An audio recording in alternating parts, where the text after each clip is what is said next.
much for coming along this evening. This is my first cabinet meeting as the new leader to corporate. I'm Sally Sillington.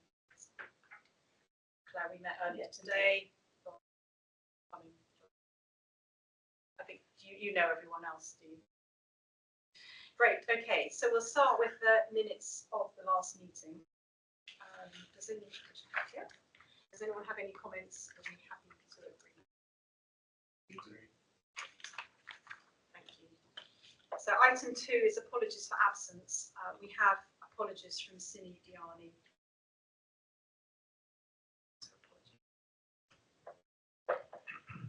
Item 3, declarations of interest. Do I have any declarations of interest? Hello. Hello,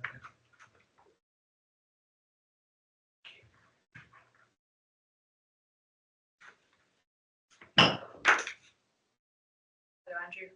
Hi. How are you doing? You all right? Yes, I'm good. I just introduced myself at the beginning. I'm Sally Sillington. Andrew Linden, Head of Commercial Housing. Thank you very much for coming. So we've just done the declarations of interest, which obviously is not pertinent to you, but there are no declarations of interest for our members. Public participation. We have none tonight. Item 5, referrals to Cabinet. There have been no referrals to Cabinet. Item 6, Cabinet forward plan. Page 8. Is everyone content with Cabinet forward? So that is agreed now.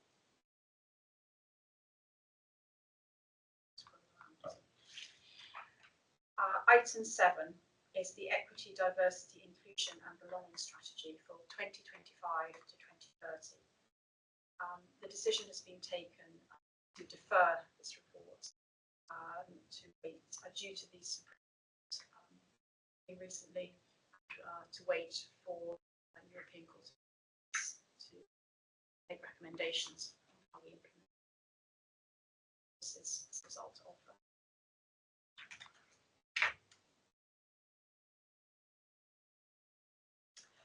Item 8, preventing homelessness and rough sleeping strategy. I can hand over to you, Joshua and Lauren. Thank you. So I'm Joshua Smith, and I'm the Head of Safe Community here at the Cornwall Council. And under the Homelessness Act 2002, Cornwall Borough Council must have a homelessness strategy in place. This includes a review of all forms of homelessness. Now, rough sleeping is the most visible form of homelessness, but there are a number of situations that are also described as homelessness, such as living in temporary accommodation, living with family and friends, and sofa surfing. So we're going to discuss the strategy that we have in place from 2024 to 2029. I'll answer any questions. So under the Homelessness Act, local has to have a homeless strategy. That has to be based on the homelessness rate. So whilst developing strategy, we have to take account of positive framework, Homeless Protection Act, any secondary legislation and case domestic effect, and failure for us to comply with these obligations can lead us to financial and risk. We consider lots of different things whilst developing the strategy. We carried out a homeless review. We considered all our resources. We considered the needs of all affected by homelessness. Considered our prevention and relief duties that we require, what causes homelessness, and links to all our. We consulted with stakeholders, and we also have to consider that we have a strategy under review. So we looked at national challenges. So the crisis is obviously huge. Amount of people that are rough sleeping was 26% of all homeless people were rough sleeping last year. There was an increase of 223% in rough sleeping following people in housing. 61% of households in temporary accommodation included children. That was from March 2023, and 1 in 78 children are homeless in So they're sort of the national challenges. So we can see that plus alongside our local challenges. So we did a lot of data compiling and to get to all our stats for actually good for them. So the cost of living crisis obviously increased the need for help locally. Not all our data reflected the national data. So, for example, we had a very low percentage of approaches for that was 9% in comparison to quite a high amount nationally. However, we did have a very high amount of approaches due to family and friends eviction. We think that's probably a direct impact of the cases. With 23% of our approaches were due to families and friends evicting. So we took into consideration all of this alongside the Home Office evictions that we see increasing. We did a lot of forecasting through homelessness and also following the temporary accommodation review as well. So, and the fact that obviously temporary accommodation placements are increasing, the use of bed and breakfast is increasing, and cost effectively wise for the council, we need to put that down to as bare minimum as we can. So we need to concentrate on prevention of homelessness rather than actually relieving it. Prevention is always much, much better than relieving somebody once they're actually already home. So in approaching and developing this strategy, we took into account HTIP, all the data that we compiled, understanding the issues, the challenges and the barriers, what we are best at doing in prevention of homelessness. Was it through using our housing register? Was it financial means? Did many stakeholder consultations and engagement activities, lived experience of homelessness? So we focused on that platform just to find out exactly what we were doing that was right and actually what we could do better. That was really what we can actually, really are. For the first time, we took part in the Women's Rough Sleep Census, which was last September, and we obviously take part in the private sector landlord engagement, which was in October 2024. From all of this, we compiled our commitments, which I won't read, I'm sure you've all read them, just to ensure that we compiled everything that we gathered together whilst developing the strategy and put that in our commitment. Some of the main things we want to make sure is that we continue to include people with lived experience, involve them in our processes, in our procedures, to make sure that we're constantly reviewing how we're managing our service and obviously better. Wanted a no wrong door, so if anybody was threatened with or homeless, they could approach any of our partner agencies, still get to us, get the same advice, the right advice at the first. That's really well. We have a holistic approach anyway. We want to work on that trauma informed. Our officers have had motivation interview and training, and to really put the customer at the centre of everything we do. A meme approach that's making every adult matter. We do utilise that the whole time we're working. Everybody's different, and what will work for one person won't necessarily work for the next. So we make sure that we do an individual plan for every single customer.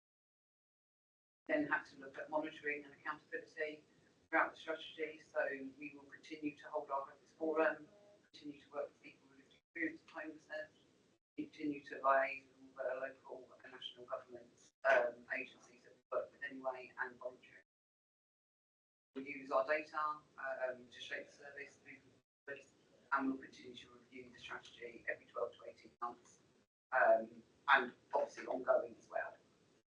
So that's it. I won't read the whole strategy to you all, but if you have any questions on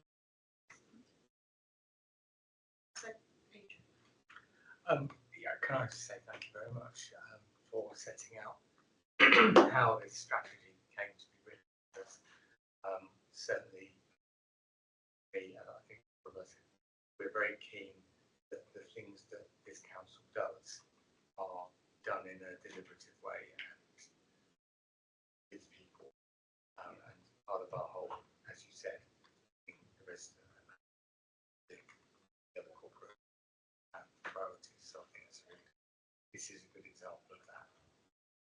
Thank you. Just to touch on that, I think it's really important also to be part of residents at the heart of everything we do. But it's also about putting our staff at the heart of everything we do as well, because Lauren mentioned about being trauma informed.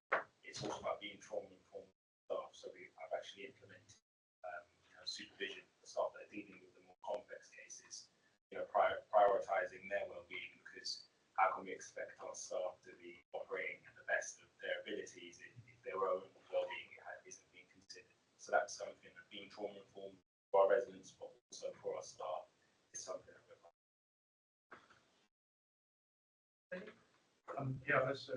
Last year I had a tour of the South Hill Centre, and you have a housing outreach, which presumably is part of your, you described as upstream intervention. Is that something that is sort of very innovative in Dacorum? Yeah, and we're also going to have further housing surgeries at the Dens Day Centre. A lot of people approach the Dens first, actually. They don't realise they need to come to the council. So an officer is going to work from the Dens a couple of times a week to offer housing advice to people out there as well. We're looking at holding a housing surgery at the prison as well at the Mount. We used to do that many years ago, and that was very successful. Alongside the South Hill Centre. Like to branch out and do a lot more sort of out in the public. Not everybody likes to come to the forum.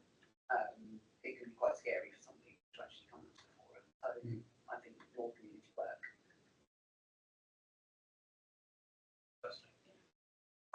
That sounds excellent. Well, just to say yes, I think fantastic you're having this holistic approach.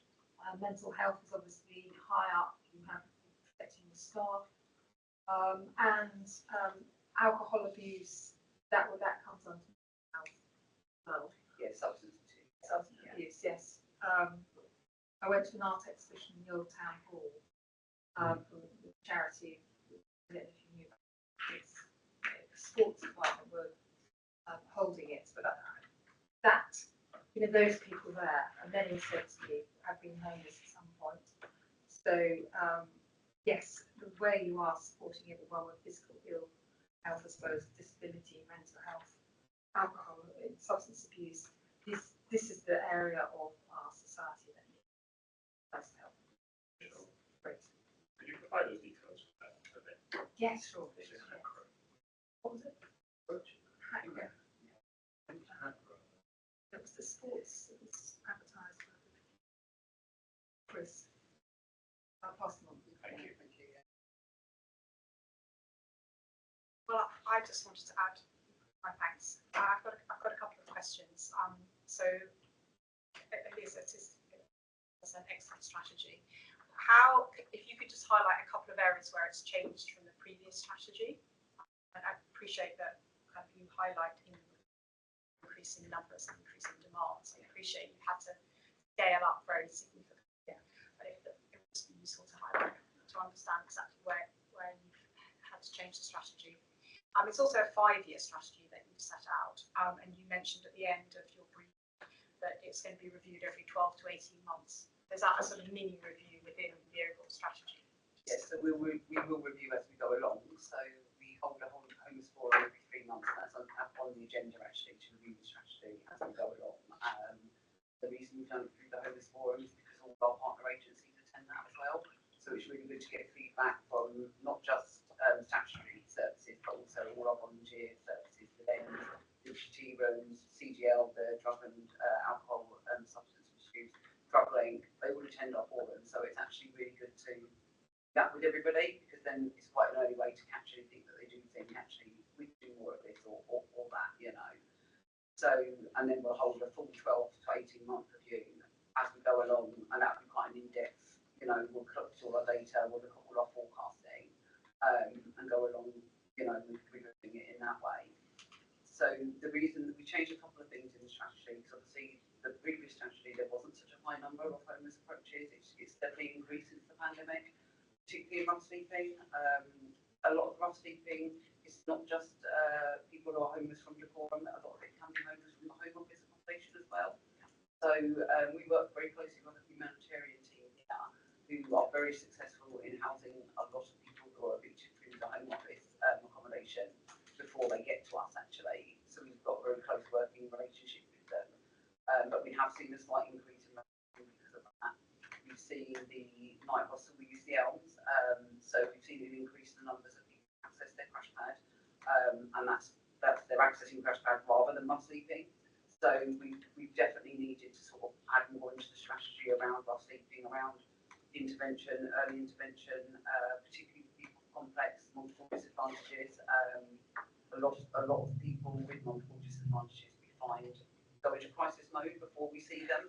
So actually, we can intervene early. So we hold regular MGTs. I'm the housing representative for Mean, so I attend all those meetings, and that's when we hear quite quickly. So we incorporate all of that into our strategy, which has definitely helped the people with multiple disadvantages, because that's increased hugely since the last strategy. We're working on an eviction protocol with Herts County Council at the minute, whereby anyone who's being evicted by a local authority or our registered provider, they'll have to go through a portal, and basically if you haven't ticked all the boxes in terms of trying to intervene and prevent that person from becoming homeless, you won't be allowed to evict them. So that's fantastic for us as a homeless service. That's going to enable us to step in really early, but in the right help that we need to before it gets to sort of a crisis stage. Sorry, can I just clarify that final point? Is that for private landlords or for social? It's for social, so it's for registered providers and okay. for all local authorities in Hertfordshire. So it's those providers not being able to evict people without having. Yeah, with private landlords, it's very different, obviously. They serve a notice, a private landlord, so we were already aware of that happening. So most people get a 2 months notice, what we call the Section 21, so we already have that sort of time frame to work with people. So, And that requires changing the law. yeah, which is coming, yeah. Which we're all waiting for. Okay. Well, thank you all very much. If there's no further questions, I think we're really happy to take that. Yeah. Yeah, agree. Yeah. And thank you again for all the work. And it sounds like it's ongoing, and we'll be seeing you again soon. And I think, if you're running these sessions and they're open, I mean, I would really encourage, and maybe you do open them to counsellors, but I think, it would be really good for us to be participating if you have a suitable forum for us to engage with what you're doing. Then I think that would be really useful, not just for us, but for the wider council group as well. Just want to add one thing. I just want to thank Lauren, homeless prevention team, because she's done a fantastic job with this one. Okay, well, yeah, thank you, Lauren. Just send you the link. Thank you very much. Great, thank you. So the final